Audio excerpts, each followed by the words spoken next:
Salam izləyicilər, kanalıma xoş gəlmisiniz.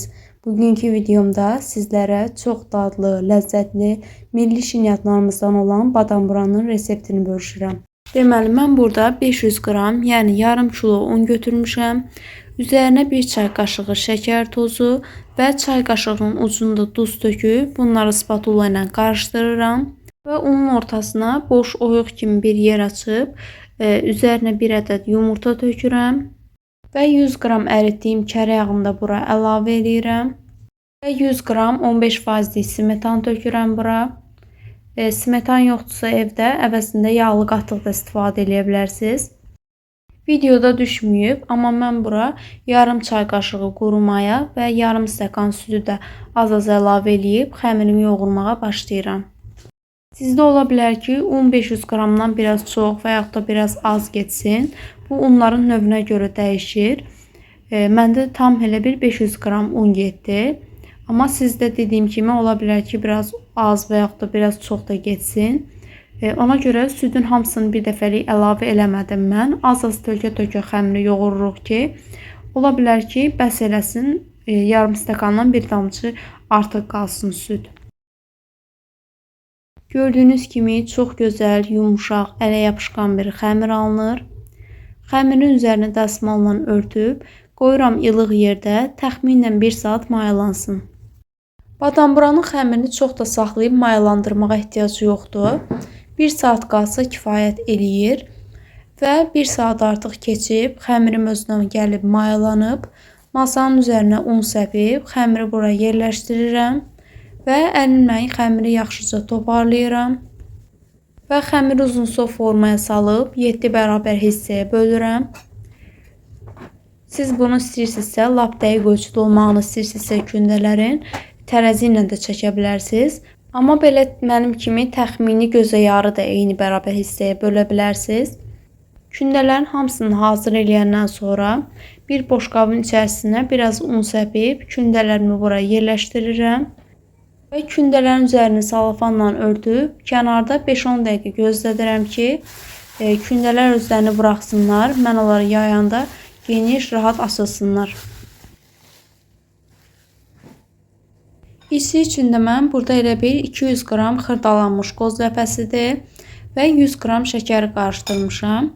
Üzərinə yarım çay qaşığı da hil tökmüşəm. Bu zövqə görədir. İstəsəz tökə də bilərsiniz, tökməyə də bilərsiniz. Və artıq kündələrim də özünü buraxıb, birini götürüb altına üzərinə yaxşıca un səpib, kündəni açıb yaymağa başlayıram. Xəmir çox yumuşaq kövrək xəmirdir. İndi 5-10 dəqiqədə kündədə saxladığımız üçün daha da qalıb yumuşalıb. Ona görə biraz yayanda ola bilər ki, cüzi yapışqanlıq yaransın. Ona görə hər tərəfinə yaxşıca un səpirik ki, rahat açıb yayılsın. Videonu bəyənirsinizsə, aşağıda gördüyünüz bəyən düyməsinə basaraq mənə və kanalıma böyük dəstək olmuş olarsınız. Bir də onu da qeyd edeyim ki, kündəni çox da geniş açıb nazikləşdirməyə ehtiyacı yoxdur. Çünki bu xəmir özü elə kövrək, yumuşaq xəmir olduğu üçün biz kündələri üst-üstə yığanda, yəni xəmiri, o onsuz da özü rahatca əlimizlə dartanda açılacaq. Ona görə çox da geniş açıb yaymağınıza ehtiyac yoxdur. Gördüyünüz kimi mən artıq ikinci kündəyə keçmişəm. Onu da eyni qaydada açıb yayıram. Kündələrin hamısını bu qaydada açıb yayandan sonra masanın üzərinə biraz duru yağ tökürəm və bunu əlimlə yaxşıca masanın hər tərəfinə yayıram. Qeyd edeyim ki, bu mütləq duru yağ olmalıdır.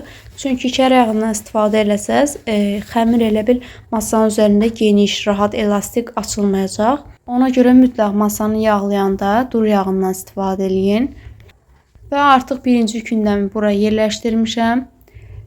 Əlimlə yüngülcə darta-darta geniş açıram. 4 bucaq formasında açıram. Və çalışın ki, açanda cırılmasın. Məndə gördüyünüz kimi cüzi cırıq oldu. Amma siz çalışın ki, cırıq olmasın yuxalarınızda. Çünki onda elə bir badam buralar daha gözəl, səliqəli alınacaq. Və mən yuxaları yağlamaq üçün 200 qram ərinmiş kərə yağı götürmüşəm. Gördüyünüz kimi fırça ilə belə yağı səpələyərək Hər tərəfini yuxarının yaxşıca yağlayıram. Əgər istəsəz zövqə görə kərə yağının içərisinə biraz duru yağ da qatmaq olar. Mən bir neçə dəfə yoxlamışam. Onda da çox dadlı alınır badamburalar. Qata-qat çox gözəl olur. Yəni bu zövqə görədir. Ürəyiniz istəsə qata bilərsiniz və yaxud da qatmaya da bilərsiniz. Deməli, ikinci kündəmizi də bura yerləşdirib, onu da eyni qaydada, geniş formada açıram. Üzərini də eyni qayda ilə kərə yağını səpib, yenə də hər tərəfini yaxşıca yağlayıram. Üçüncü kündəmi də bura yerləşdirib, onu da eyni qayda ilə açıb yayıram.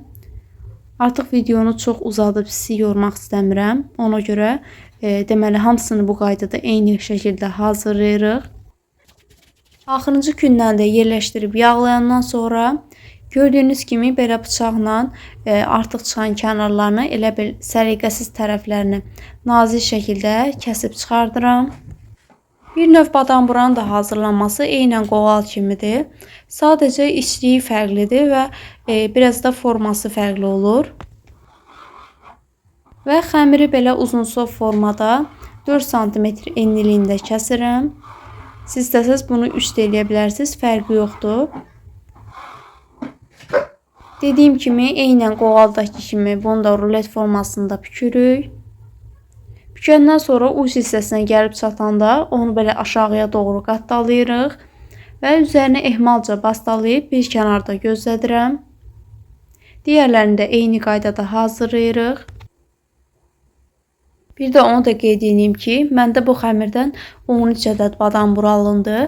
Amma siz istəsəz, əgər məsəl üçün çox hazırlamaq istəyirsinizsə badamburanı, onda elə bir ərzaqları 2 qat artırıb elə də hazırlaya bilərsiniz. Hamısını bu qaydada hazır eləyəndən sonra üzərlərini salafanla örtüb təxminən 5-10 dəqiqə gözlədirəm ki, mən içlərinə içlik qoyanda rahat geniş oyuq kimi açılsınlar. 5-10 dəqiqə keçəndən sonra gördüyünüz kimi artıq birini götürüb belə tərsinə çevirib əlimlə içərisini oyuq kimi geniş açıram. Və içlikdən bura 2 çay qaşığı qoyuram. Qoyandan sonra yaxşıca qaşıqla bastalayırıq ki, bağlayanda ağzı açılmasın xəmirin. Çünki xəmirin kənarlarına şəkər dəysə, onda ağızlarını bağlamaq çox çətin olacaq. Biraz da əlimizlə belə uzunsov forma veririk.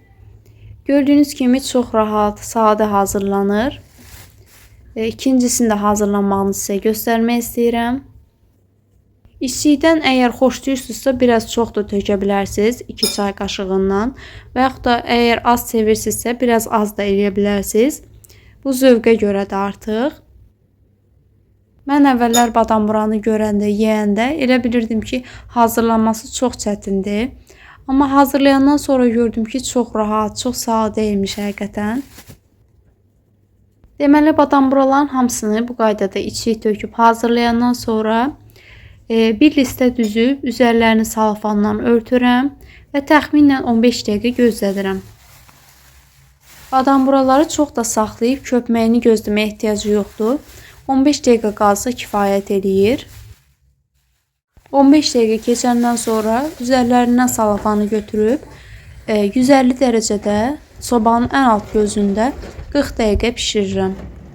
Bildiyiniz kimi badamburaların üzəri çox qızarmamalıdır.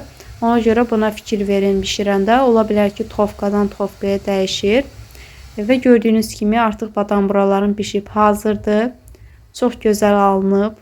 Dadı da çox möhtəşəmdir. Ağızda əriyir, qata-qat, çox ləzzətlidir. Mütləq siz də hazırlayın. Sağ olun, salamat qalın.